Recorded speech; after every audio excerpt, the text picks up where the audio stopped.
Gamers, today I wanted to discuss something and give my honest opinion and honest review about the Byzantines. So I plan to do this type of video for all the 6 new civilizations, and the first thing that I'm doing is I'm spending a whole day of just playing like one civ. In this case I've done it with Byzantines and OOTD, and I'm going to do one full day of playing with Ayubid, with Jeanne d'Arc and Japanese and whatever the last civ is left.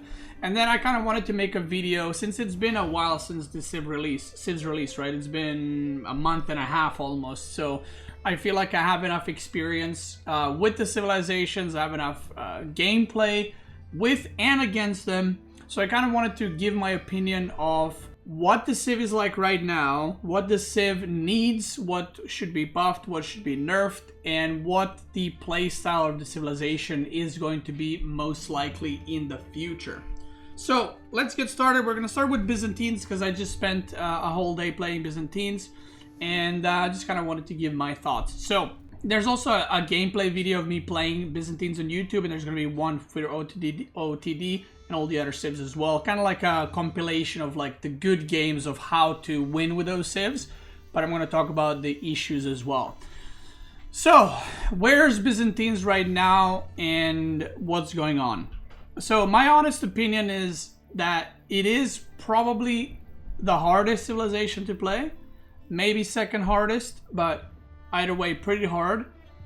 I don't think that Byzantines will ever have a positive win rate in lower leagues unless the civ is somehow made overpowered.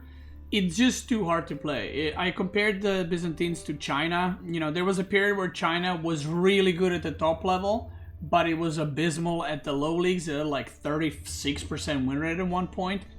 And over time, China kind of became, you know, a little bit nerfed, a little bit buffed here and there. And in the end, it's still a decent civ at the top level, but at the low level, I think the China win rates is like 40%. And I predict exact same thing to be happening with Byzantines. Whether the civ is going to be good or viable or OP at the top level or just crap, I think it will most likely always have lower win rates in the lower leagues, simply because of the difficulty of the civ, because that's usually what happens. Even when an easy civ is not very good, it has a really good win rate in lower leagues because it's easier to play.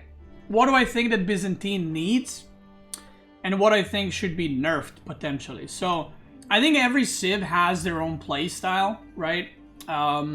You know, Mongol is like tower rushing into trade. That's kind of like a thing. And if one of those things is not really good, then Mongol is not really good, because Mongol is not supposed to be played with 3 TC. So I'm giving you this comparison because Byzantines, as of right now, is a civilization that is very, very focused on oil, mercenaries, and the cistern aqueduct system.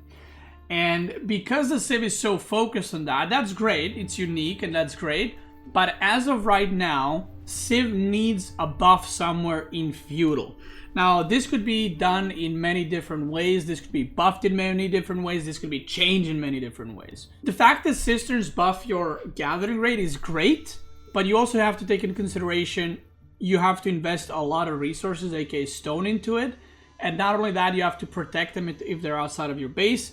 And not only that, you have to use villagers to build them. So you actually lose extra resources while building the cisterns and the aqueduct connecting them. So while once you have 5 cisterns, it's great, getting to that point is a little bit problematic. So my honest opinion of what the Byzantine needs is some kind of way, some kind of buff to make that transition from having 1 cistern to 5 a bit easier, maybe even in terms of gameplay, but some kind of buff. Now, I don't know if this can be done with perhaps giving them like a little bit cheaper cisterns. They obviously did a recent buff where they start with extra stone, but I just feel that even if you go with like cistern opening, your age up is late, so you're already late to the party kind of thing. Whereas most of the other civs have instant kind of pop off. Another thing, that's from the economy side. So I do think they need some kind of help in Feudal, where it's whereas it's economy or military, doesn't really matter, but they need some help because their Feudal is very slow. From their military point of view, I mentioned another big point of Byzantines is the oil. The problem is the oil gathering in the late game, great. you know, you have oil for the Imperial Landmark to produce Siege, you have oil to produce Mercenaries, but early on in the game, it feels really slow and really bad. Now, there's a couple of ways, in my opinion, to fix this without breaking the game. I would love if oil was gathered even more from berries. Now, I don't want buff to oil where the units are necessarily cheaper or you get even more, because that would just make them even stronger in Imperial. I think a simple fix to boost up the mercenaries and to make them a bit better and impactful in the early game is to give a bit more oil from the berries, or even, you know, do something like give very small amount of oil from sheep.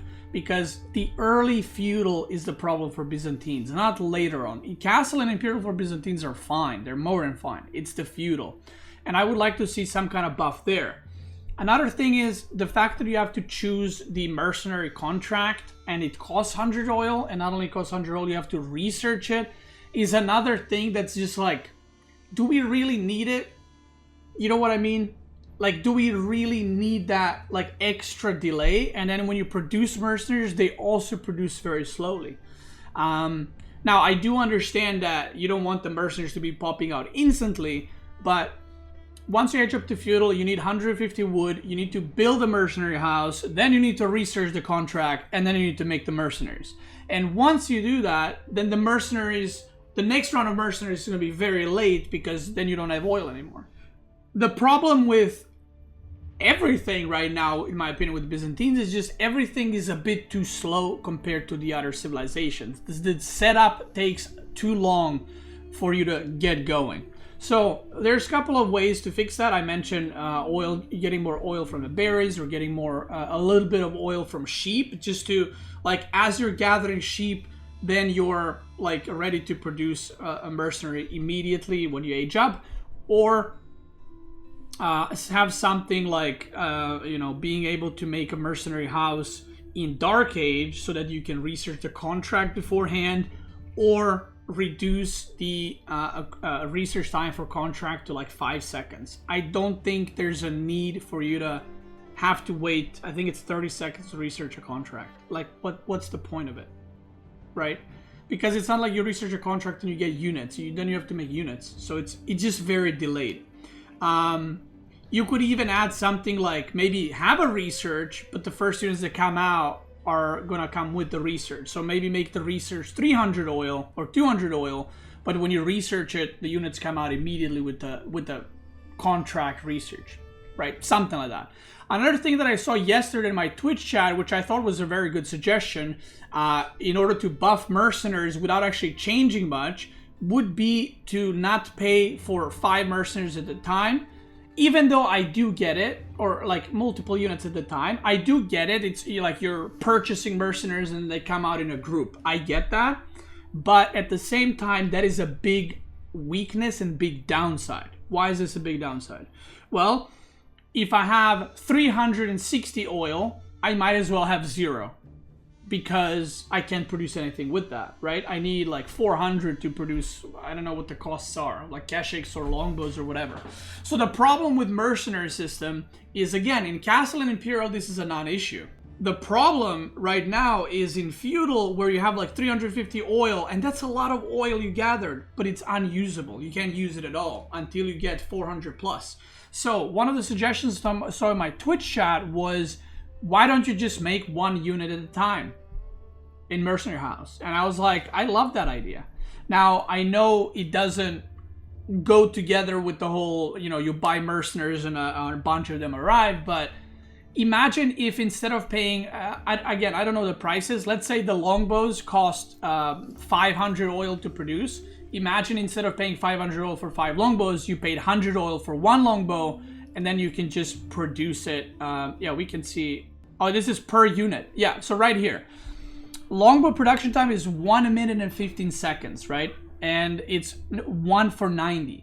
So why wouldn't we be able to just produce 1 unit for 90 oil? Why do we gotta wait for, you know, getting a 450 in order to produce 5 longbows? Like, to me, that just doesn't make a lot of sense from gameplay point of view.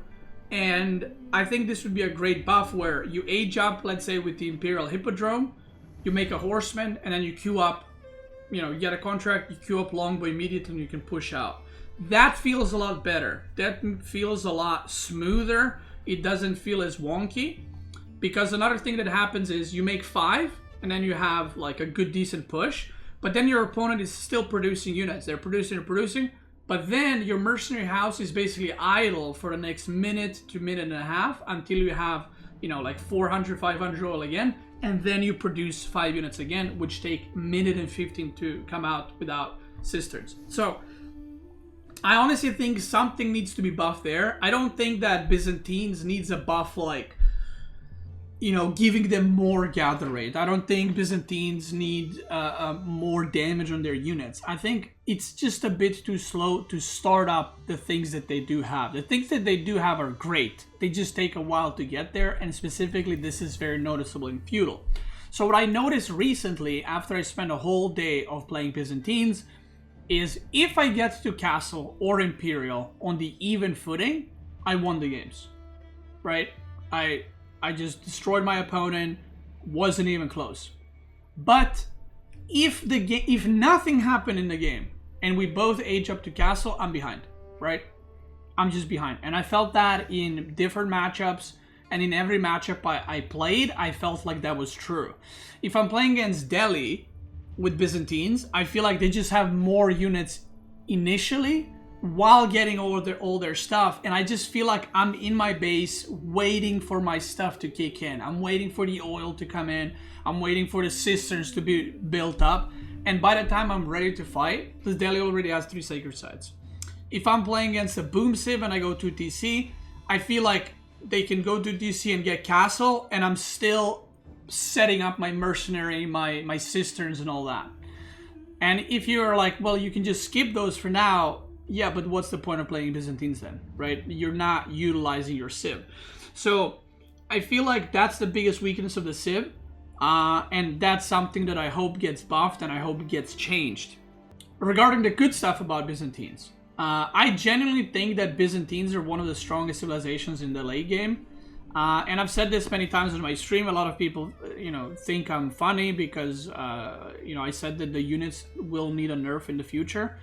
But as of right now, nothing of Byzantines needs nerfing because the startup of the civ is so slow.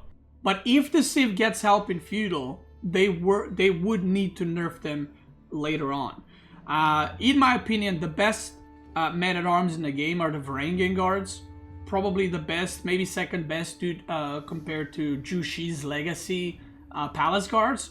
But they are incredibly strong. For those people that don't know, the reason why they're so strong is because of their Imperial buff and their ability that increases their damage by 6 and reduces their armor by 4. In Castle is alright, nothing special. In Imperial, they receive 30% movement speed, I think, for 30 seconds when they activate the ability. Just think about that. The next best thing we have is Khan activating an arrow for a few seconds and increasing the movement speed. Or Delhi Men-at-Arms activating, Force March for 10 seconds. But the moment you attack, it breaks, right? The movement stops. Varangian Guards have a buff for 30% movement speed for 30 seconds, and you can attack during it, and you get damage bonus. If you don't know, with all the upgrades, Elite Army Tactics and Activation Ability. Beasty was wrong. He won the tournament. Activation Ability and Elite Army Tactics and Blacksmith upgrades, Varangian Guards hit for 30 damage per hit. That's insane. Like, just think about those numbers. Ignore the fact that Byzantines is not very strong, right? Ignore that fact.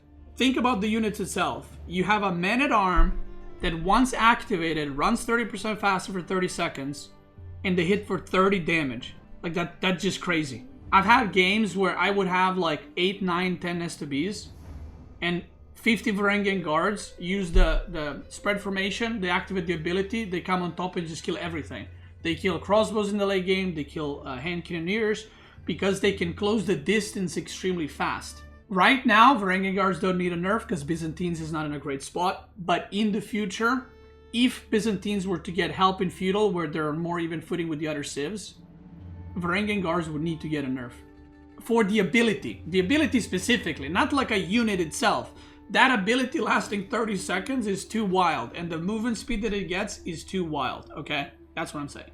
Second thing about Byzantines, if you're a Byzantine enjoyer, the fact that you don't need gold in the Imperial Age is really nice, and it's really good. So of course you can trade, and you can get gold for Varangian Guards, or you can get gold for Cataphracts and stuff, and Hand Cannoneers and all that. There is a style that you can do with Byzantines where you just build about 60-70 farms, you get olive oil, you have like 10-20 villagers on wood, and you can effectively have a full eco setup with about 90 villagers compared to other civs that use like 130, 140. And what you do in that situation is you will produce mercenaries that, you know, those units would cost gold for the other civs. You can produce siege, such as Cannon, Nest of Bees, or Pow Pow, which are all very, very strong. And you can then produce just Limitane.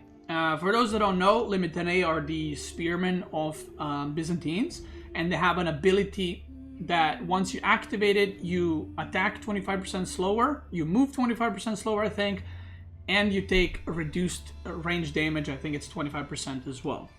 They also cost 80 food and 10 wood, so they don't actually cost 20 wood, they cost 10 wood, which is basically nothing, which makes them only food unit. What ends up happening is, in the late game, there's also a playstyle, if you don't have gold and you can't make Varangian Guards, you can just make pure Limitane and then produce Streltsy with oil or Nest of Bees or cannons. And all you need to do is, your Limitane doesn't actually need to kill anything. Your Limitane, you just activate the shield wall ability.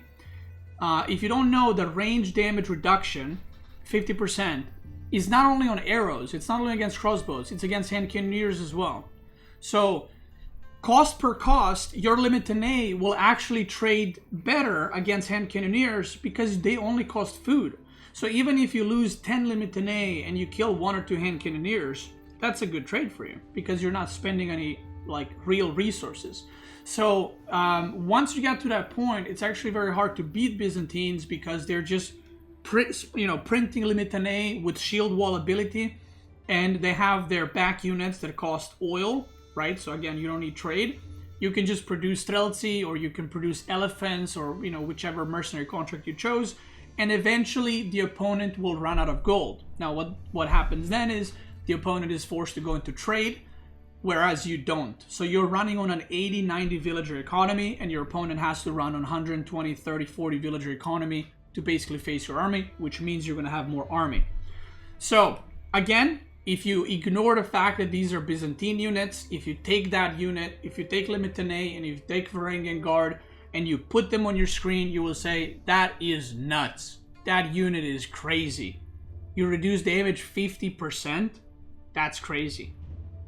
And it costs 10 less wood, which is pretty nice for late game. That's crazy. But the reason why it's not a problem, and I agree it's not a problem right now, is because the Civ slow startup. But every time I did go Imperial, I felt like very, very, very strong. I have played some games, not a few days ago, but I played games in the past where I have won versus China in the late game with Byzantines. I have also lost a couple of games with with China against Byzantines, and I consider myself a good player in the late game. And I went for pure Palace Guard Hand Cannoneer combo with Nest of Bees, and I lost to, are you ready? Pure Varangian Guard. And then when opponent ran out of gold, I lost to pure Limitane and Mercenary units. So I would say if you can beat China in the late game, you're pretty good Civ in the late game. And that's kind of how it is. If you reach that point, Byzantines is great, it feels amazing. But until that point, it is pretty bad, and it's probably one of the worst Civs in Feudal. So that's kind of my opinion of Byzantines. Now, how are they going to play in the future? I would assume that Byzantine will be a more macro Civ, and it will be probably always a civ that's more boomy and has a maybe slower start. Now it depends on the devs what they want to do with it. I think it's always cool if a civ is able to play aggressive or more boomy. But in general, you know, with balance patches, a civ always gets pushed one way. And right now there's there's two ways to go about it. Are we going to play Byzantines in the future with the next patch if they do any changes? Are we going to play Byzantines with the winery landmark into 2 TC and then passive with mercenaries and just kind of boom up with farms? Or are we going to play, like Hippodrome landmark with faster mercenaries if they ever get buffed and just aggression into fast castle? That's left to be seen, but I think one of those two playstyles will be what Byzantine ends up being. I think the win rates on the ladder kind of show that they're not doing great. The win rates even at the high level are not great, and when a civ is not doing great across all levels, then maybe there's a problem there. And like I said, from my experience, what I was able to pinpoint is the biggest problem is the feudal age. So I hope that devs do something about that, and depending which direction and which changes they make, we will know more what kind of civ Byzantines will become. And it also depends a lot on devs which way they want to push the civ into, or maybe they want it to be viable in both. Who knows? But that's it. That's kind of my breakdown for Byzantines, my honest opinion about them. I don't think you will see any pro players practicing Byzantines until the next patch, unless something gets changed. It's one of those things where I don't think it's about people haven't figured it out. I think it's about the numbers don't add up. That's kind of how I feel about it. There's nothing to figure out if the numbers don't add up, and no matter what you do, it somehow feels you're still behind, and plenty of things that other civs do way better. So that's it. I'm going to be making this kind of video for the other civilizations as well, for OOTD, Japanese, Ayubid, Jushi's Legacy, and Jeanne d'Arc. I'm going to be spending a day playing them and then giving you guys my honest opinion of the civs, not based on one day of gameplay, but also watching the games, playing against those civs in the tournaments, and previous month and a half experience. If you're watching this on YouTube, I want to thank you guys so much for watching. I appreciate it. I hope you have a great day. Check me out on Twitch. I'm probably live right now. Twitch gamers, let's keep going.